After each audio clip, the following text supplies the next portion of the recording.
Bir 5-10 dakika zamanımız var. Saat 15 çünkü arkadaşlara gidecek. Genelde eski arkadaşlar var. Değil mi? Evet.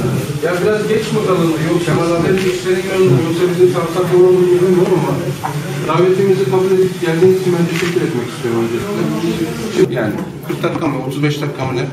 Yani çay, sigarası, molası zaten her şekilde var. Katılım noktası dersin haricinde sosyal faaliyetler de güzeldir.